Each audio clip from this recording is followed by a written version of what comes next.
When you think of Forgotten Survivors, your mind may initially drift towards characters like Hattie or even Jone, with them often being the center point when discussing characters who were abandoned post their launch. However, I would debate there's much better contenders who never got this uproar for their lack of attention. I want to look today at the survivors who were left behind. As you can imagine, there's a few more forgotten survivors than there are killers, in part because there is just a lot more survivors, but also because survivors have a lot less defining them compared to killers. Hey everyone, today let's look at Dead by Daylight's forgotten survivors, and why they ended up the way they did. To start off, my pick for the most forgotten survivor in the game has got to be Detective David Tapp. That's right, a licensed character. Despite this, and despite the fact he's from popular license of Saw, he has got to be one of the least played, least cared about, and least impactful survivors the game has seen. Tapp released in the Saw chapter in January of 2018, over 7 years ago now. Since then, Tapp has changed very little. Of course, survivors, unlike killers, don't have a power, so there's not necessarily many updates or changes a survivor might go through, but Tapp has really changed very little, even with this in mind. Taking a look at his perks, and we can see a rather niche range. Tenacity, whilst a decent idea, is simply not very useful when perks such as Unbreakable exists, a half measure compared to a full one. Stakeout is incredibly niche and provides very little actual benefit to running it, especially if you're comfortable with skill checks.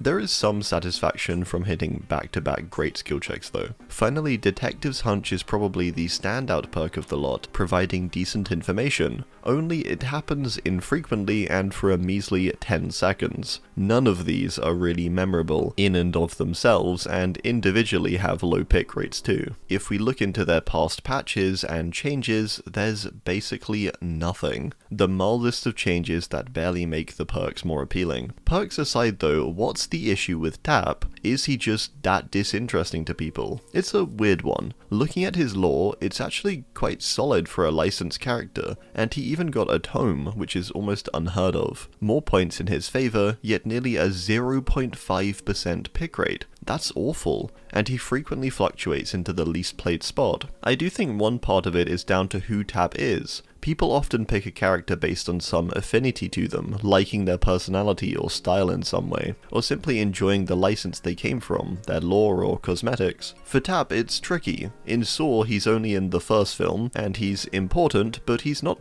that important really. Further, he's an older character, being in his 50s. This simply isn't that appealing, I think, for Dead by Daylight's player base, who is more than likely largely between 18 and 30, going purely off of what I see from my YouTube viewership at least, which is 80% of people watching are 34 or younger. So older characters like Tapp just aren't as relatable for people of that age. Generally, people like to play a character they can relate to. Not to say this is the only way you can relate to someone. Tapp also doesn't really have much that's flashy about him or exciting. He doesn't have voice lines like newer licensed survivors, he barely gets cosmetics, and hasn't for years now, and the ones he does have are all pretty samey, and so he's just a little dull. His perks especially are the core reason though, I think. His teachables are simply not desirable. Tapp at face value has a lot going for him, being from a huge license, having good lore and a tome, but he suffers due to not being overly iconic himself, lacking good perks and cosmetics, and any meaningful impact on the game. Our next most forgotten, I'm actually going with Élodie Rakoto. Élodie is a surprising pick, I think, as upon release all things pointed to her being quite important. Similar to Hattie, Élodie was quite important to Dead by Daylight's lore and story. She was part of a group called the Pariahs, a story which had begun with previous chapter Descend Beyond and character of Felix Richter, who, by the way, I was also very close to putting in this video, if it weren't for there being a small community who seems quite dedicated to him. Back to Élodie's lore though. It seemed like Élodie's story was going to continue this on, but Élodie's story was sort of just a repeat of what happened in Felix's. We got her slightly different perspective, but nothing new really. Her solo story, however, was interesting, but it was weird to not expand or explore the Pariahs further. It's something we've not gotten since either, likely due to its original failure to engage the audience of the time. She's also never gotten a tome, and neither has Felix. This just makes me not want to engage with the story even further, because it feels like like the lore doesn't even want you to. Élodie was also a character that released in one of DbD's roughest periods between June 2020 up to June 2021. During this year, DbD went through some significant changes, was plagued with bugs, and had a number of releases that felt quite unfulfilling. Élodie also released alongside the twins for her chapter. This likely didn't help her. At the time, although everyone hated the twins, this also sort of worked against Élodie even more, with her being forgotten, and then even more so due to the entire focus of the chapter shifting to the twins. Élodie fell to the side and was never really given any focus. She was actually quite a positive addition at the time too. She added some fun perks. Appraisal is a genuinely unique and cool perk that allows you to farm items almost excessively. It's sort of pointless, but it's fun. Deception is one of the most consistent deception perks in the game, and actually works quite well. Power Struggle is one of those super niche perks that feels great to pull off, but it doesn't happen very frequently. She's not all too dissimilar from someone like Nicolas Cage, perk-wise. They're all pretty fun and unique. Élodie is another unfortunate case of never being given many cosmetics either. While she does have a slightly wider range than some of the other forgotten characters of this video, hers are still limited. I find Élodie to simply be a shame. A character with so much potential to be a whole lot cooler, and have a lot more given to her but not getting it. It feels like a similar situation to Haddie, only 2 years earlier, both of them being key lore characters who quickly fell to the wayside.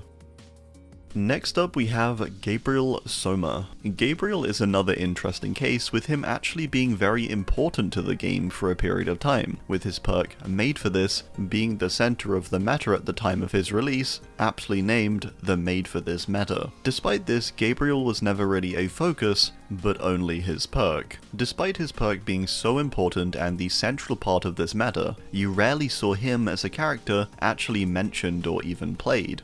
Gabriel's release in June 2023 for DbD's 7th year anniversary was quickly forgotten. MFT quickly separated from Gabriel due to it being so powerful, and so Gabriel was only really associated instead with his other two perks, Scavenger and Troubleshooter, two gen-focused perks that just weren't that interesting and weren't all that engaging. Gabriel as a character is actually quite interesting on a surface level. He was the first of DbD's survivors to be something other than human, being a clone, and part of a sci-fi chapter. Really though, Gabriel's story is not all that engaging, even though its premise is unique and quite engaging, especially for DbD. Gabriel feels quite inconsequential to his own story, and the world we read about him in. His story doesn't really amount to all too much, and can be condensed down into a sentence or two really. He doesn't even have many opinions or thoughts on what happens to him, and his delivery of it all is quite flat. He says his voice lines quite matter-of-factly also. Gabriel ends up being quite a dull character, but the world around him and the antagonist of his story end up a whole lot more interesting, just making it worse for him. Looking at his personality, a good indicator is often cosmetics.